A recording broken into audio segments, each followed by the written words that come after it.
7 taon akong nabuhay bilang isang ina at byuda. Hanggang sa dumating ang lalaking nagpaalala sa akin kung paano maging babae muli. Pero paano kung ang lalaking yun ay kaibigan ng anak mo na isang tricycle driver. At sa isang iglap, nahuli kayo sa isang hindi inaasahang sandali. Handa ka bang piliin ang puso mo kahit na masaktan ang sarili mong anak? Dear Miss Love, magandang araw po sa inyong lahat. Ako nga pala si Melanie, 46 anyos, isa ng byuda. 7 taon na rin ang nakalipas simula nung mawala ang asawa ko dahil sa atake sa puso. Hindi naging madali ang lahat, lalo na sa umpisa. May mga gabing umiiyak ako habang yakap ang unan. Hinahanap ang init na nawala sa akin. Pero gaya ng sabi nila, natututo rin ang puso na tumahimik. Natanggap ko rin kalaunan na nag-iisa na lang talaga ako sa buhay. May isa naman kaming anak, si Gab, 26 anyos. Mahal ko siya dahil anak ko siya. Pero hindi ko rin maitatanggi na tamad siya. Batugan kung tutuusin. Walang trabaho, walang direksyon, at madalas nasa bahay lang, nakatutok sa laro. Ako ang bumubuhay sa amin sa pamamagitan ng maliit kong tindahan. Buti na lang kahit papaano, malakas ang kita dahil wala akong kakumpetensya sa lugar namin. Araw-araw, ganun lang ang takbo ng buhay ko. Tindahan, bahay, at pag-aasikaso kay Gab. Hanggang sa dumating si Jomar. Si Jomar, 28 anyos, isang tricycle driver. Hindi siya gwapo sa paningin ng karamihan, pero may kakaiba sa kanya. Moreno, matangkad, at higit sa lahat, masipag na binata. Kabarkada siya ng anak ko, pero kung ikukumpara mo silang dalawa, magkaiba sila. Siya yung tipo ng lalaking hindi umaasa sa iba. Marunong dumiskarte sa buhay. Tsuhin niya na lamang ang kasama niya sa bahay dahil ulila na rin si Jomar. Siya ang madalas kong driver tuwing Sabado kapag namimili ako ng paninda ko sa bayan. At doon nagsimula ang lahat. Sa isang simpleng usapan. Sa mga tinginan na hindi ko agad binigyan ng kahulugan. Tuwing Sabado, Miss Love, ang araw ng pamimili ko. Tahimik lang sa umpisa hanggang sa unti-unti naging magaan ang loob namin sa isa't isa. Natuto siyang magbiro at ako na may natutong sumabay. Isang hapon, kakauwi lang namin galing sa pamimili. Pagod ako pero may kakaibang gaan sa pakiramdam ko. Inabutan ko siya ng soft drinks at tinapay para sa merienda niya. Salamat ho, Aling Lani. Sabi niya habang tinatanggap ang iniabot ko. Napakunot ang noo ko noon. Ilang beses ko na bang sinabi sa'yo, huwag mo akong tawaging Aling. Napakamot siya sa ulo at nahiya bigla. Ano naman pong itatawag ko? Melanie o Lani, kahit ano na lang dyan, wag lang ang Aling. Ngumiti siya. Sige, Lani na lang. Hindi ko napigilan ang mapangiti. Ewan ko ba? Pero parang ang sarap pakinggan pag galing sa kanya. Pumasok na si Gab sa loob. Naabala na naman sa laro niya. At naiwan kaming dalawa sa labas. Hay nako, Jomar. Sabi ko habang umiinom ng tubig. Masipag ka naman. Bakit ba hindi mo mahikayat ang anak ko na gumalaw-galaw naman? Natawa si Jomar. Hayaan niyo na lang ho siya. Bata pa naman eh. Bata? Napailing ako. 26 na yun, no? Ako na lang huwag tawagin ninyo pag may kailangan kayo. Darating ako anytime. Napangiti pa siya. Parang may gusto pang sabihin pero nagdadalawang isip. Bakit ka napatingin? Ano ho? Ano? Tanong ko. Wala ho. Napapansin ko lang. Hindi halata ang edad niyo ha. Naapataas ang kilay ko. Binobola mo ba ako, Jomar? Naku, hindi ho. Seryoso niyang sagot. Sa totoo lang, ang ganda ninyo. Napahinto ako. Hindi ako sanay makarinig ng ganun. 7 taon na akong nag-iisa. 7 taon na ring walang nagsasabi sa akin ng ganun. Tsaka, dagdag pa niya na para bang nahihiya pa. Ang sexy niyo pa rin ha. Natawa na ako na may halong kaba. Sus, bola ka talaga. Hindi ho talaga. Kaedad niyo si Aling Tess pero ang layo-layo niyo kaya sa kanya. Giit pa niya. Talaga lang ha? Sabi ko habang pinipigilan ang kilig na hindi ko maintindihan kung saan ang gagaling. Mula noon, naging mas madalas ang mga biruan namin. Hanggang sa isang araw, napunta ang usapan namin sa mas personal pa. Lani, tawag niya. Bakit hindi na po kayo nag-asawa ulit? Napaisip ako. Hindi ko agad siya nasagot. Busy lang siguro. Sagot ko sa huli. Tsaka hindi na rin naman ako naghanap pa. Paano kung may biglang dumating ulit? Tanong niya. Bakit naman hindi? Sabi ko na medyo pabiro. Bakit mo ba tinatanong? Manliligaw ka ba? Pwede ba? Tanong niya. Bigla siyang napangiti pero kita ko ang kaba sa mga mata niya. Natawa naman ako. Jomar, halos 2 dekadang agwat ng edad natin. Baka naman nilalagnat ka lang. Umiling siya. Naku, hindi ho. Totoo? Tanong ko na medyo seryoso na. Totoo. Type ko ho kayo eh. Sagot niya. Napahinto ulit ako. Bakit naman? Tanong ko na pilit kinakalma ang sarili. Basta, maganda kayo. Mabait. Sexy. At parang ano? Parang palaban. Hindi ko alam kung ano ang mararamdaman ko. Dapat siguro tumawa ako noon. O dapat siguro pinatigil ko na siya. Pero hindi ko ginawa. Sa halip gumiti lang ako. Palaban? Ulit ko. Oo. Para bang kayo niyo lahat? Sabi pa niya. Hindi ko alam kung bakit pero ng mga sandaling yun, para bang may bahagi sa akin na nagising. Isang bahagi na matagal ko nang kinalimutan. Isang init na muling binigay ni Jomar. Isang babaeng hindi lang nanay, hindi lang byuda, kundi isang babaeng gustong makaramdam ulit na may lalaking humahanga sa kanya. Simula noon, nagbago ang tingin ko kay Jomar. At sa bawat Sabado na magkasama kami, mas lumalalim ang usapan. Mas nagiging personal at mas nagiging mapanganib. Hindi ko pa alam noon kung saan kami dadalhin ng mga tingin na iyon, ng mga biro. Basta ang alam ko lang, unti-unti akong nahuhulog sa kaibigan ng anak ko. Sa paglipas ng araw, dito ko na unti-unting naramdaman kung gaano pala kadaling madala ang isang pusong matagal lang nauhaw sa atensyon. Isang gabi, nasa bahay si Jomar. Karaniwan na kasi na pumupunta ito dito para maglaro ng online games kasama si Gab. Parang routine na kasi nila yon. Tawanan, sigawan at minsan nga murahan pa habang naglalaro sa cellphone. Ako noon nasa kusina, nagluluto ng hapunan.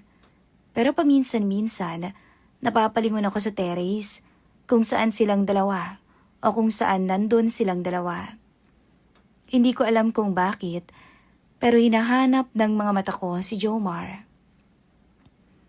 Siguro dahil sa mga tingin niya, sa paraan ng pakikipag-usap niya sa akin, o dahil baka matagal na rin akong walang nararamdaman na ganito. 8:00 na ng gabi nang tawagin ko sila. Gab, Jomar, kain na. Sigaw ko mula sa kusina. Sandali lang ma, sagot ni Gab. Ilang minuto pa, pumasok na rin silang dalawa. Naupo sa mesa at para bang mga batang gutom na gutom. Tahimik lang ako habang kumakain kami. Pero paminsan-minsan, nauhuli ko si Jomar na nakatingin sa akin. Hindi ko yun pinapansin, pero sa totoo lang, nakakaramdam ako ng kakaiba. Pagkatapos kumain, ako na rin ang nagligpit, gaya pa rin ng dati. Habang naguhugas ako ng pinggan, naririnig ko pa rin ang tawanan nila sa labas. Pero maya-maya biglang tumahimik.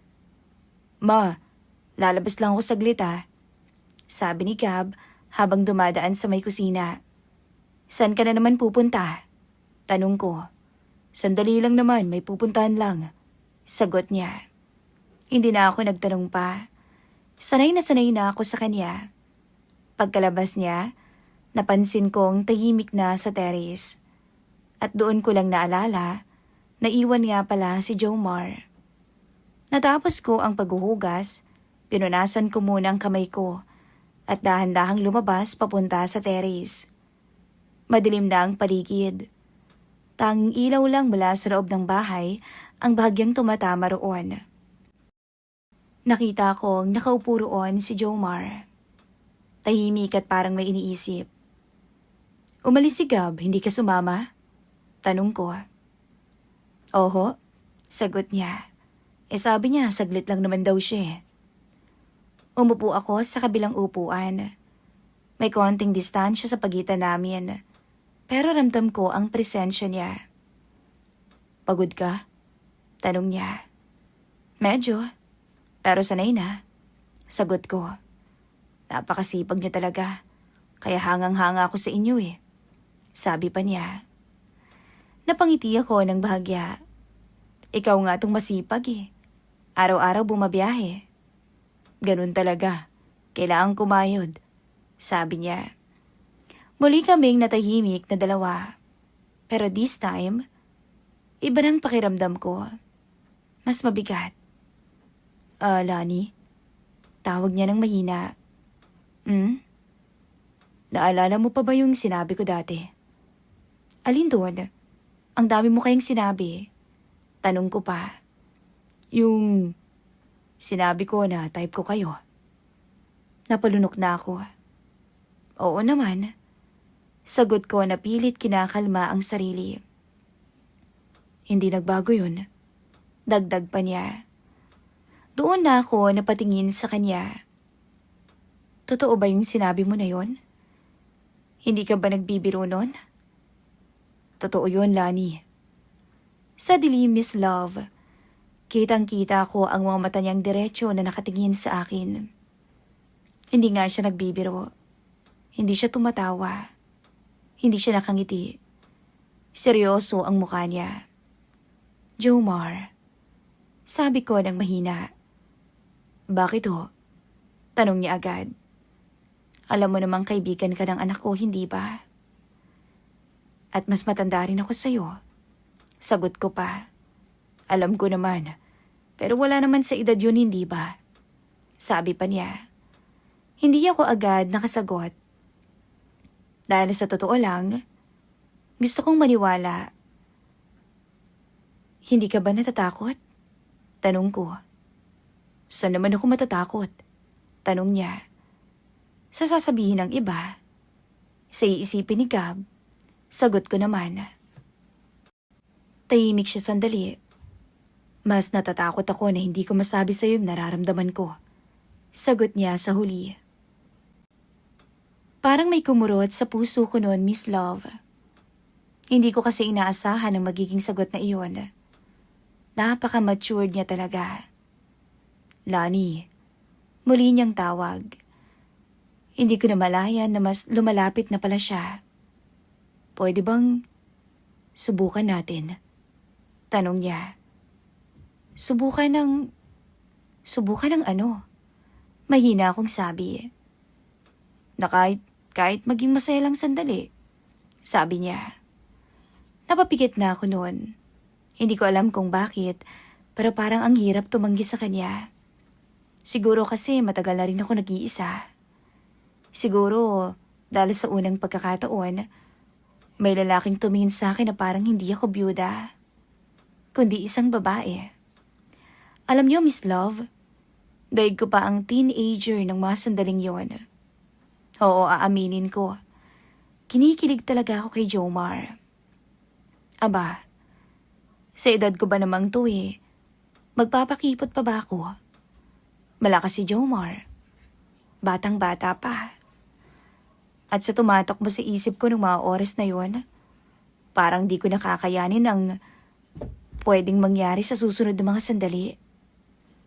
Daan-daan kong minulat ang mga mata ko. Jomar, bulong ko. Pero hindi ko na natuloy ang sasabihin ko. Dahil ng mga sandaling iyon, hinawakan niya ang kamay ko. Mainit at magaspang ang palad niya, na lalong nagbigay sa akin ng kakaibang pakiramdam. Hindi ko inalis ang mga kamay niya. Sa halip, hinigpitan ko pa nga. At doon ko naramdaman, hindi lang siya ang nakakaramdam ng init ng mga sandaling yon. Pati na ako. Unti-unting nabawasan ang distansya sa pagitan namin, hanggang sa halos magkatabi na kaming dalawa. Napakatahimik ng gabi. Walang ibang ingay kundi ang tibok ng puso ko. Sigurado ka ba? Tanong ko na halos pabulong. Oo, Lani. Sagot niya. At bago pa ako makapag-isip ng tama, hinalikan ko na siya. Marahan. At siya, tumugon na rin. Ramdam ko ang pag-ikot ng mundo ko sa simpleng sandaling iyon. Hindi kami nagmamadali. Walang pilitan. At sa puntong iyon, nakalimutan na namin ang sandali. Sa isang iglap, Miss Love, sa kadiliman ng gabi, tinugunan niya ang pangangailangan ko na ilang taon na ring hindi napupunan. Pinili kong maging tahimik dahil ayokong may makarinig. At oo, may naganap sa amin doon ni Jomar. Isang bagay na hindi ko makakalimutan. Sa dilim ng terrace, sa gabing tahimik, pinili kong sundin ang damdamin ko. At habang nakapikit ako noon, alam kong simula na ito ng isang bagay na magbabago sa lahat. Isang lihim na ayokong malaman ng anak kong si Gab. Tama kayo. Lumipas ang mga araw, hindi na lamang to simpleng biruan. Hindi na lang to tinginan o landian. Dahil sa paglipas ng panahon, tuluyan na kaming nahulog sa isa't isa ni Jomar. Hindi ko na mabilang kung ilang beses siyang dumaan sa bahay. Kung minsan nagdadahilan lang, kung minsan wala. Kahit simpleng paghatid lang ng gulay o pagkumusta, sapat na yun para makita ko siya. At ako naman, hindi ko na rin tinatanggi sa sarili ko na hinihintay ko at hinahanap ko ang presensya niya. Alam naming pareho na mali, pero pinili naming hindi pansinin. Sa tuwing wala si Gab, mas naging malaya ang mga usapan namin. Mas nagiging totoo. Minsan sa terrace, minsan sa loob ng tindahan. Minsan naman sa kusina kapag nagluluto ako. Nandun lang siya, nakasandal at tinitingnan ako. Nakikinig sa bawat kwento ko. At ako, unti-unti kong ibinubukas ang sarili ko sa kanya. Alam mo, Jomar, sabi ko minsan habang nag-aayos ng paninda, ang tagal-tagal ko na rin hindi nakakaramdam ng ganito. Yung may nag-aalaga sa'yo, kahit sa simpleng paraan lang. Wika ko. Ngumiti siya. Kaya kong gawin yun araw-araw para sa'yo. Napangiti ako noon, pero may kasamang kaba. Dahil alam kong kapag nagpatuloy pa ito, mas mahihirapan na akong bumitaw. Hanggang sa dumating ang gabing yon. Kakasarado ko lang ng tindahan. Tahimik na ang paligid. Ang hangin ay malamig. Wala si Gab dahil nakipag-inuman sa mga kabarkada niya. Sanay na ako. Hindi na ako nagtataka. Habang inaayos kang kusina, narinig ko ang isang pamilyar na tunog ng tricycle na huminto sa labas. Alam ko na kaagad kung sino. Hindi ko na kailangang sumilip. "Pasok ka," sabi ko nung marinig ko ang katok. Pumasok naman si Jomar. May dalang konting pagkain. "Para sa'yo," sabi pa niya. "Jomar, hindi mo na kailangang magdala pa." Sagot ko pero tinanggap ko naman. "Gusto ko lang, hayaan mo na," sabi niya. Tahimik siyang naupo sa may kusina. Sabay na kaming kumain. Magkatabi.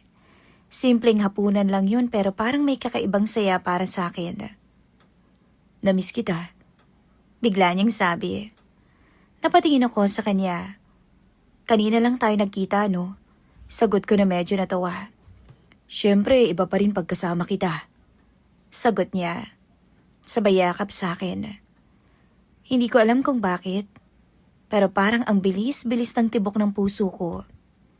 Pagkatapos kumain, hindi na kami agad tumayo. Tahimik lang kami hanggang sa nagkalapit ulit kaming dalawa. "Lani," tawag niya. "Pwede ka ba ngayong gabi? Namiss kita eh." Aniya. Napangiti ako. "Mukhang naa-addict ka na yata sa akin, Jomar ah." "Parang gano'n na nga. Nakaka-addict ka naman talaga eh. Alam mo, iba pala pag byuda. Masarap mahalin." Pambobola niya.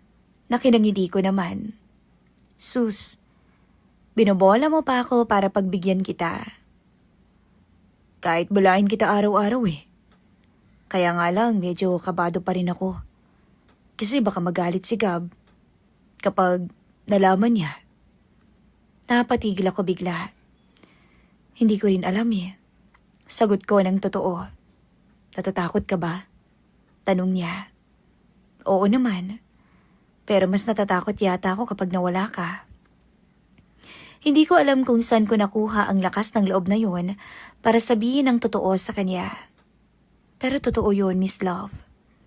Sa mga sandaling yun, hindi ko na nga naiisip kung tama pa to o mali. Ang iniisip ko na lang, masaya ako sa piling ni Jomar. Maya-maya, daan-daan niyang hinawakan ng kamay ko. "Gusto kita, Lani," sabi niya. Napipikit ako. At muli, tulad ng mga nakaraang gabi, pinili kong sabayan ang nararamdaman ko. Tahimik ang kusina. Tanging ilaw lang mula sa maliit na bombilya ang nagbibigay liwanag sa amin. Sa simpleng espasyong iyon, doon namin muling binahagi ang isang sandaling alam naming bawal pero hindi namin mapipigilan. Walang salitaan, walang paliwanag, basta damdamin lang. Umupo ako sa mesa at sa gitna ng mga sandaling yon, malaya kong binigay ulit ang sarili ko kay Jomar. Hanggang sa isang bagay ang hindi namin inaasahan. Nang biglang dumating si Gab. "Ma!" Napamulat ako kaagad. Parang binuhusan ng malamig na tubig ang buong katawan ko. Daan-daan akong napalingon sa pintuan ng kusina. At doon ko nakita si Gab. Nakatayo at nakatitig. Hindi makapaniwala sa nasasaksihan niya. "Anong ginagawa niyo?" Tanong niya. Hindi naman ako makasagot. Parang nawalan ako bigla ng boses. Si Jomar, napatras bigla. Halatang gulat na gulat din. "Gab," sabi ko, pero hindi ko alam kung ano ang susunod kong sasabihin. Galit, pagkagulat, lahat yun kitang-kita ko sa mukha ng anak ko. "Ma?" Tanong niya ulit, sabay turo kay Jomar. "May relasyon ba kayong dalawa?" "Ma naman, hindi ka na nahiya. Matanda ka na eh." Anya. Wala akong naisagot noon. Dahil sa unang pagkakataon, nahiya ako sa anak ko. Kasi totoo naman eh, matanda na ako para lumandi. Sa isang iglap, gumuho ang lihim na pilit naming tinatago ni Jomar. Hindi ko alam kung paano ko haharapin ang anak ko. Hindi ko alam kung paano ko ipapaliwanag ang isang bagay na kahit ako, nahihirapan din namang intindihin. Basta ang alam ko lang, simula nung gabing yon, ang relasyon namin ni Jomar, tuluyan nang nasubok. Alam kong naiintindihan niyo ako kung gaano kagulo ang sitwasyon ko ngayon. Hindi ko na kasi maibalik ang mga nangyari. At lalong hindi ko na mababawi ang gabing nahuli kami ni Gab. Simula nun, Miss Love, nagbago ng lahat. Hindi na ako matahimik sa loob ng sarili kong bahay. Hindi na rin ako mapakali tuwing nakikita ko si Gab. Sa unang mga araw pagkatapos ng nangyari, halos hindi kami nag-uusap. Kung magsasalita man siya, maiksi lang. Wala nang respeto sa tono niya. Punong-puno ng galit ang bawat salita niya. Ma, seryoso ka ba? Isang araw bigla na lang niyang sinabi, habang nasa sala kami. Sa lahat ba naman ng lalaki? Si Jomar pa talaga? Tahimik lang ako. At wala akong maisagot.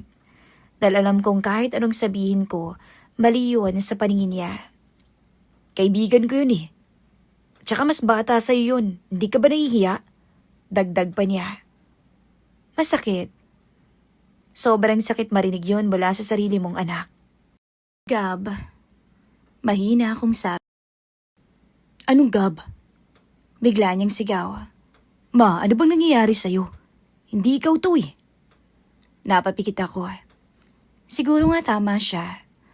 Siguro nga hindi na ako to. O baka, ito talaga ako. Pero ngayon ko lang pinayagang lumabas ang ganitong ugali ko. Anak, sabi ko ng kalmado. Tao lang din naman ako eh. Tao? Ulit niya. Ma, nanay kasi kita. Nakakahiya naman kung may makaalam ng ginagawa mo. Wala na akong sinabi noon. Dahil sa puntong iyon, alam kong kahit na anong sabihin ko sa kanya, kahit na anong paliwanag ko sa kanya, hindi niya ako maiintindihan. Hindi pa sa ngayon.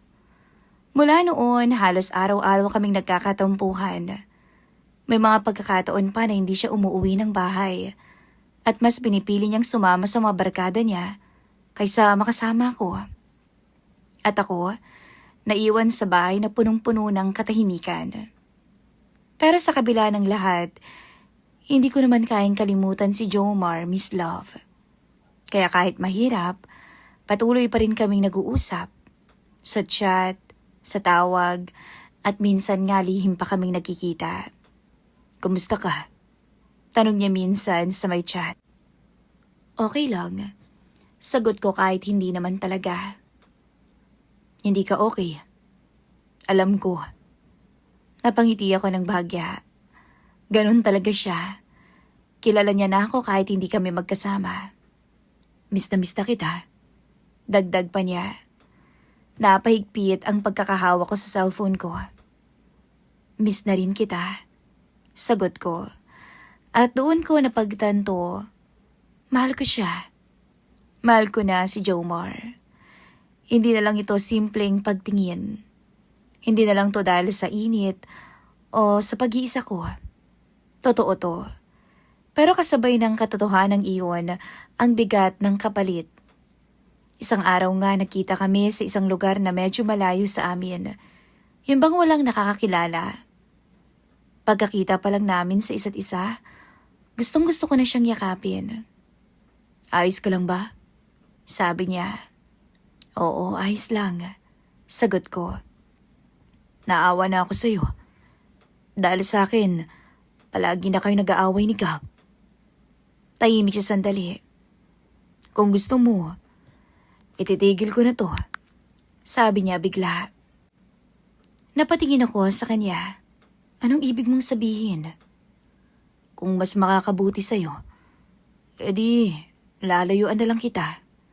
Sagot niya na parang halatang nahihirapan. Hindi. Mabilis kong sagot. Hindi ko kasi napigilan ang sarili ko. Alam mo namang hindi ko kaya, hindi ba? Dagdag ko pa. Napabuntong hininga siya. Pero, si Gab, sabi niya, paano siya? Alam ko, gagawin ko ang lahat para tanggapin niya yung relasyon nating dalawa. Tahimik kami.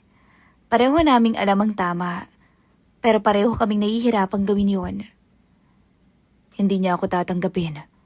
Malabong mangyari yun, sabi ni Jomar. Siguro nga, hindi pa. Pero anak ko siya. Umaasa naman akong darating ang panahon na maiintindihan niya ako. Pero paano kung hindi? Wala akong naisagot. Dali yun din ang kinakatakutan ko. Pagkatapos ng pag-uusap namin, alam niyo naman na siguro kung saan yun mauuwi. Oo, Miss Love. Sa kwartong malamig, pinunan namin ang pagkamis namin sa isa't isa. Pagkatapos, umuwi rin ako ng gabing yon, pero mabigat ang pakiramdam. Pagkapasok ko sa bahay, nandun si Gab. Nakaupo sa may sala. Hindi niya ako pinapansin. Dahan-dahan akong lumapit. Gab, tawag ko, pero hindi siya sumagot. Anak, ulit ko pa. Ma, bigla niyang sabi, hindi pa rin nakatingin sa akin. Itigil mo muna yan kung gusto mong magkaayos tayong dalawa. Parang may tumusok sa puso ko. Hindi ko kaya. Sagot ko ng totoo. Di wag. Sabi niya sabay tayo. Pero wag mong asahan na tatanggapin ko yan. At pumasok siya sa kwarto. Iniwan niya akong mag-isa. Doon ko na naramdaman ang bigat, Miss Love. Ang bigat ng lahat. Pagmamahal sa isang lalaki at pagmamahal sa sarili kong anak. At ngayon, nandito ako sa channel na ito, umaamin at humihingi ng payo. Tama pa bang ginagawa ko? Dapat ko na bang tapusin yung relasyon namin ni Jomar para kay Gab? O dapat ko yung ipaglaban sa anak ko? Yung nararamdaman ko kay Jomar.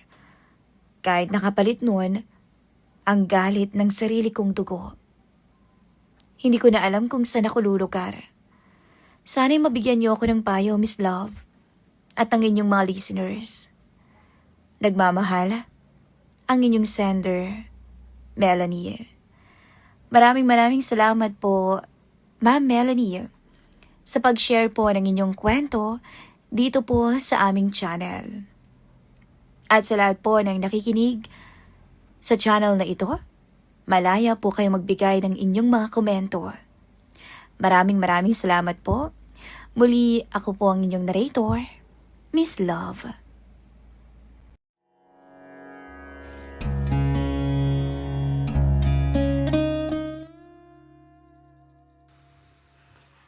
Ang bango mo kanina, ate ah. Iba pala talaga kapag bagong ligo ka. Loko. Sikreto lang natin to ah. Baka mamaya makahalata ng kuya art mo. Basta't umakto ka lang na normal. Huwag kang magpapahalata sa kanya, okay? Oo naman. Kayang-kaya ko. Basta ba palagi mo akong pagbibigyan? Para naman ganahan ako magtrabaho. Isang mapagpalang araw po sa inyong lahat. Nais ko lamang pong i-share sa inyo ang kwento ng aking buhay na tiyak kong kapupulutan niyo ng aral. Ako nga po pala si Art, 38 anyos, at kasalukuyang nagtatrabaho bilang supervisor sa isang furniture company dito sa Cavite. May asawa na ako, si Lorna, 33 anyos pa lamang, at may isa kaming anak na lalaki, si Nathan, na 7 taong gulang na. Sa loob ng mahigit 10 taon naming pagsasama, masasabi kong naging maayos naman ang aming buhay. Hindi kami marangya, pero hindi rin naman salat. Noong magkaroon ng pandemya, nagdesisyon kaming kumuha ng stay-in na boy para makatulong sa bahay. Hirap kasi si Lorna sa mga gawaing bahay, lalo na't nagtatrabaho rin siya bilang online seller ng mga damit at kung ano-ano pang gamit sa Shopee at Facebook Marketplace. Dumami ang order niya noong lockdown, kaya mas kinailangan niya ng katuwang. Ang napasama sa amin ay si June. 19 anyos, taga Batangas, at pinsan ng dati naming kasambahay na si Aling Melly. Maayos naman ang pakikisama ni June. Magalang, masipag, at mabilis matuto. Pero hindi ko naman sukat akalain, Miss Love, ng simpleng pagiging boy niya sa aming tahanan ay magdudulot ng malaking pagsubok sa aming buhay. Nung malaman ko na tinitikman niya ang misis ko. Tama po, mahirap mang paniwalaan at hindi ko alam kung paano nangyari, pero nahuli ko sila.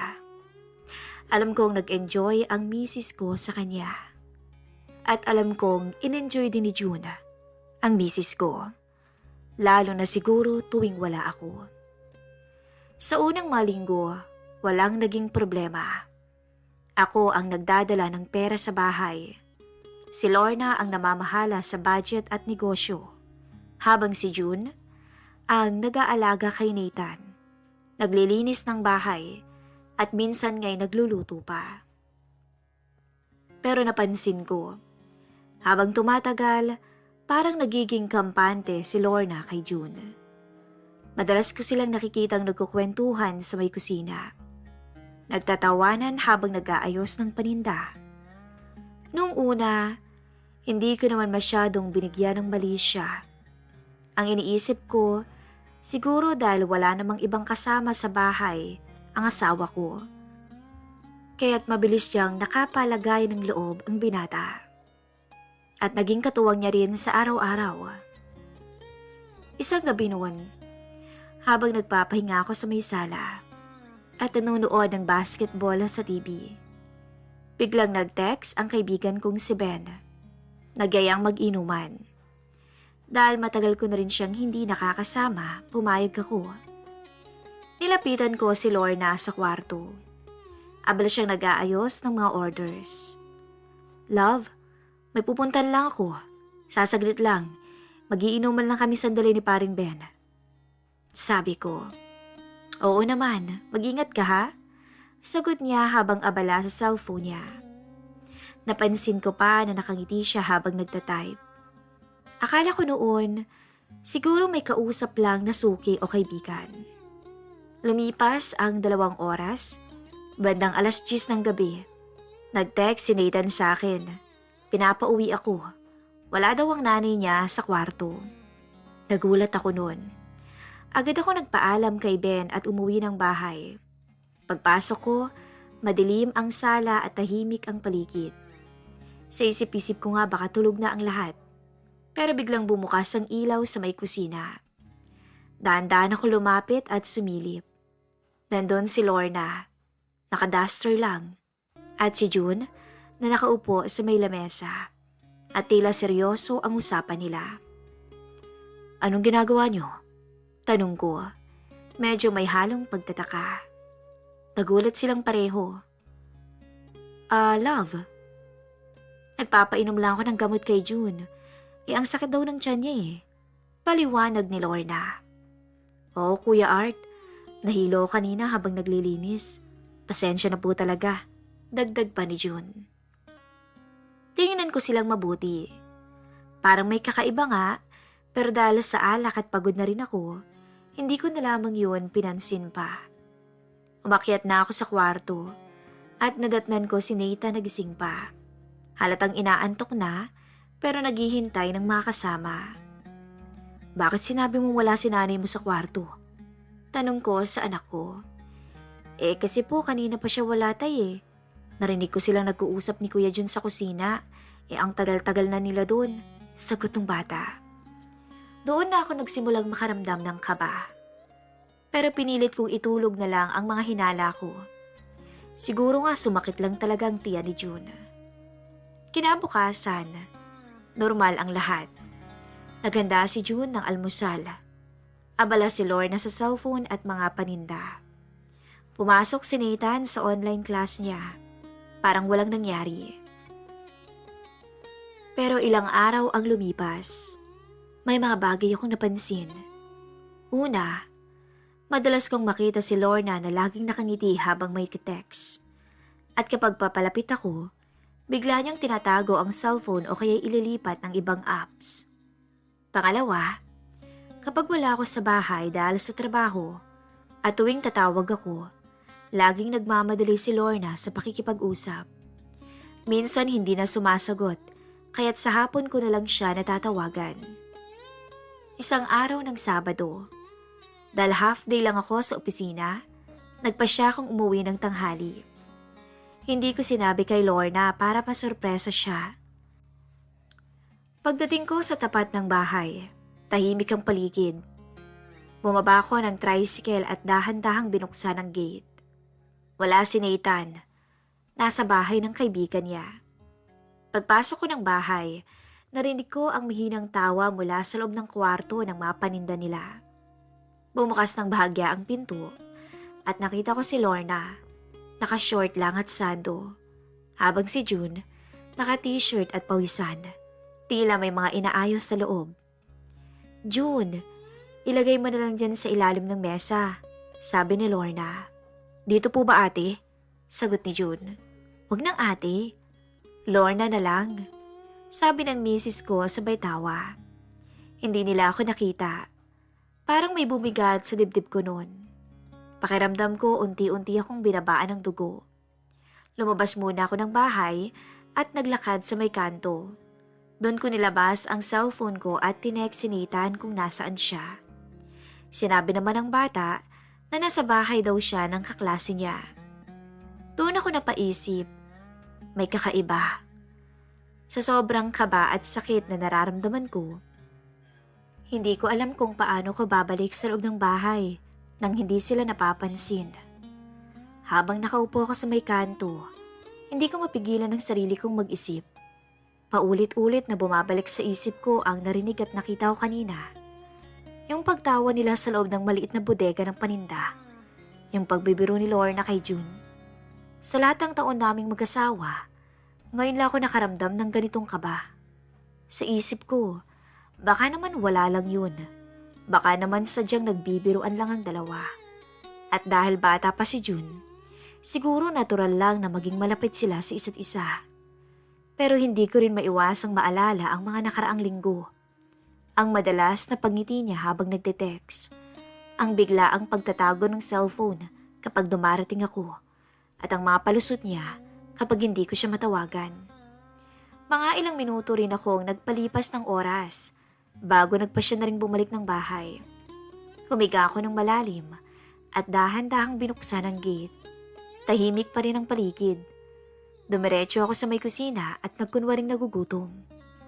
Oh love, nandito ka na pala. Bati ni Lorna. Halatang nagulat sa pagdating ko. Half day kami ngayon sa opisina. Sabot ko o sagot ko sabay ngiti. Pilit na hindi pinapahalata ang nararamdaman. Si June naman parang naiilang. Hindi makatingin ng diretso at abalang naglilinis ng lamesa. Kumain ka na ba love? Maghahanda ako ng tanghalian. Alok ni Lorna. O sige, gutom na rin ako eh. Sabi ko. Habang kumakain, panay ang sulyap ko sa kanilang dalawa. Pinagmamasdan ko kung paano sila kumilos, kung paano sila mag-usap. May mga sulyapan silang parang nag-uusap ang mga mata, pero mabilis ding nag-iiwasan. Mas lalo tuloy akong nakaramdam ng panibugho. Kinagabihan, habang tulog na si Nathan, kinausap ko si Lorna. Love, okay ka lang ba? Parang ang dami mo yatang iniisip nitong mga nakarang araw. Tanong ko. Ha? Wala naman love. Busy lang talaga sa mga orders. Tsaka kay June, ang dami ko kasing pinapagawa sa kanya. Sabay tawa niya. Kumusta ba si June? Maayos ba siyang magtrabaho? Tanong ko pa. Sinadya akong banggitin ang pangalan niya. Oo naman. Masipag ang batang yun. Magalang, mabait pa. Sagot niya habang abala sa cellphone. Doon na ako hindi nakatiis. Hindi ko alam kung ako lang ha, pero parang nagiging masyado naman yata kayong malapit ni Jun sa isa't isa. Diretsang sabi ko. Bigla siyang napatigil. Tumingin sa akin. Anong ibig mong sabihin, Art? Tanong niya. Medyo tumaas pa ang boses.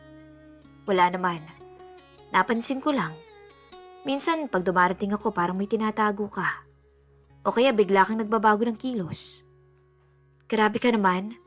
Wala ka bang tiwala sa akin? Medyo may halong inis sa tono niya. Hindi sa ganun. Pero alam mo namang asawa kita. Natural lang na makapansin ako pag may kakaiba. Paliwanag ko. Umiling ito. Tumayo at lumabas ng kwarto. Naiwan ako mag-isa. Hindi ko alam kung dapat ko bang habulin siya o hayaan na muna. Kinabukasan ay linggo. Wala akong pasok. Maaga akong nagising. Pagbaba ko, nakita kong wala si June. Nasa labas daw, sabi ni Nathan. Bumili ng pandesal. Si Lorna naman, abala sa paglilipit ng mga paninda. Nagpa siya akong buksan ang laptop ng asawa ko habang nasa kusina siya. Hindi ko talaga ito ugali, pero dala ng pagdududa, hindi ko napigilan. May nakita kong open na messenger tab. May kachat na pangalan ay June B. Pinagpawisan ako ng malamig. Binuksan ko ang conversation nila. Nagsimula akong mag-scroll. Ate, ang bango-bango mo kanina. Loko ka. Secret lang natin to ah. Baka mamaya mabisto tayo ni Kuya Art mo. Alam mo, medyo naghihinala na siya. Kaya, umakto kang normal ha? Oo naman, wala kang dapat ipag-alala. Miss ko na nga yung huling ginawa natin sa bodega eh. Parang gumuho ang mundo ko habang binabasa ko yun, Miss Love. Hindi ko alam kung anong mararamdaman. Galit, sakit, pagkawasak. Agad kong nilapag ang laptop at lumabas ng bahay. Naglakad papunta sa may kanto. Nagyosi, pilit pinakalmang sarili. Ilang saglit pa, nakita kong paparating si June. May dalang pandesal. Nakasalubong pa niya ako. Kuya Art, pandesal po. Sabi niya at pilit na ngumiti. Hindi ako sumagot. Tiningnan ko lang siya ng diretso sa mata. Kita kong bigla siyang kinabahan. May sasabihin ka ba sa akin, June? Tanong ko pero mahina lang at seryoso. Ha? Wala naman ho, kuya. Sagot niya at halatang nanginginig na. Sigurado ka ba? Dagdag ko pa. Wala po talaga, Kuya Art. Pilit niyang sagot. Tumango ko pero sa loob-loob ko, alam ko na ang totoo. Binalikan ko si Lorna sa loob ng bahay. Nakaupo siya sa may sala. Nag-aayos ng mga paninda. Love, kailangan nating mag-usap. Sabi ko. Napatingin to bigla at para bang kinabahan. Ano yun? Tanong niya. Alam ko ang lahat. Sabi ko sabay lapag ng cellphone sa mesa. Pinakita ko ang litrato ng conversation nila na kinunan ko ng screenshot mula sa laptop niya kanina. Namutla siya. Hindi makatingin sa akin. Art, patawad. Mahinang sabi niya at biglang nangilid ang luha. Ano bang nangyari? Bakit? Kulang ba ako? May nagawa ba akong mali, Lorna? Sunod-sunod kong tanong. Hindi ko na napigilan ang galit at sakit. Umiyak siya. Wala. Basta, hindi ko alam, Art. Nangyari na lang. Madalas akong nag-iisa dito. Tapos si Jun lagi kong kasama. Hindi ko naman sinasadya eh. Nagkamali ako. Nagkamali kaming dalawa. Alam mo bang sinira mong pamilya natin? Sabi ko ng halos pabulong. Pero ramdam ang bigat. Umiyak siya ng gusto. Si June ay nasa labas lang at tahimik. Anong balak mo ngayon, ha? Tanong ko. Kung gusto mong paalisin si June, gawin mo. Tanggap ko ang galit mo. Pero ayokong mawala ka, Art. Sorry. Sorry talaga. Tahimik lamang ako. Hindi ko alam kung kaya ko pa siyang patawarin kaagad. Pero para kay Nathan, para sa anak namin, kailangan ko munang mag-isip. Hindi ko alam kung ilang minuto kung nakatayo sa harap ni Lorna habang umiiyak siya. Sa loob ng mahabang panahon naming pagsasama, ngayon lang ako nakaramdam ng ganitong klase ng sakit. Parang binagsakan ng bundo ang dibdib ko habang pilit kong inaalala lahat ng pinagdaanan namin mula sa unang kita, sa simpleng kasal, hanggang sa pagbuo ng maliit na pamilya. Tahimik ako. Pilit kong nilulunok ang sakit at galit na bumabalot sa dibdib ko. Sa labas ng bahay, nakita kong dumaan si June. Dala ang mga damit niya at nakasukbit sa kanya ang maliit na backpack. Aalis na po ako, Kuya Art. Patawad po. Sabi niya na hindi makatingin sa akin. Gusto ko siyang murahin, sapakin, pero pinigilan ko yung sarili ko. Alam kong kapag nagpadala ako sa bugso ng damdamin ko, as lalo lang lalala ang lahat. Ayokong dumating sa puntong kailangan pang may masaktan sa harapan ng anak ko. Sige June, umalis ka na at huwag ka nang babalik dito. Sabi ko nang may mariin ang boses. Tumango siya at naglakad papalayo. Hindi na siya lumingon pa. Pagbalik ko sa loob, naroon pa rin ang misis ko na nakaupo sa may sofa. Magulo ang buhok at namumugto ang mga mata. Lumapit ako sa kanya at umupo sa kabilang dulo ng sala. Tahimik. Bakit, Lorna? Tanong ko sa wakas. Hindi ko alam, Arte. Mahina niyang sagot. Nagkamali ako. Nalungkot ako. Parang nakalimot ako kung ano bang tama. Natukso ako. Madalas kang wala. Tapos ako lang dito. Kasama si Nathan at si June. Naging kampante ako sa kanya, Art. Hanggang sa may nangyari sa amin. Hindi ko sinasadya. Gaano nakatagal? Tanong ko. Ilang beses? Hindi ko na alam. Hindi ko na sana uulitin eh. Pero nagpadala ulit ako. Sagot niya. Halos hindi ko na marinig ang boses niya. Pinikit ko ang mga mata ko. Masakit. Nakakabingi ang katahimikan. Parang gusto kong sumigaw. Pero walang lumalabas na salita. Alam mo ba kung anong sinira mo? Hindi lang yung tiwala ko. Hindi lang yung sarili mo. Sinira mo pati pamilya natin. Pati si Nathan apektado dito. Sabi kong pilit pinapakalma ang sarili. Umiyak siya ng husto. Lumuhod pa sa harapan ko. Niyakap ang tuhod ko. Patawarin mo ako, Art. Mahal na mahal kita. Mahal ko si Nathan. At ayokong masira tong pamilya natin. Bigyan mo pa ako ng pagkakataon. Kahit galit ka sa akin, kahit saktan mo ko. Tatanggapin ko. Basta huwag mo kaming iwan. Mabigat sa dibdib ko. Sa totoo lang. Hindi ko alam kung kaya ko pa siyang pagkatiwalaan. Pero isa lang ang sigurado ko. Ayokong lumaki si Nathan. Nawasak ang pamilya. Hindi ko sinagot ang sinabi niya. Tumayo ako at pumasok ng kwarto. Kinuha ko ang cellphone ko. Nagbukas ng messenger at tinext ang kaibigan kong si Ben. Pre, pwede ba ako dyan mamaya? Gusto ko lang lumabas saglit. Nag-reply agad siya. Walang problema pre, dito ka muna. Tara't makapagkwentuhan. Sinabi ko kay Lorna na aalis muna ako. Kailangan kong mag-isip. Wala siyang magawa kundi tumango. Kita ko sa mukha niya ang lungkot at takot na baka tuluyan ko na siyang iwan. Sa bahay ni Ben, inabutan niya ako ng isang malamig na beer at sabay upo sa tabi ko. May problema ka no?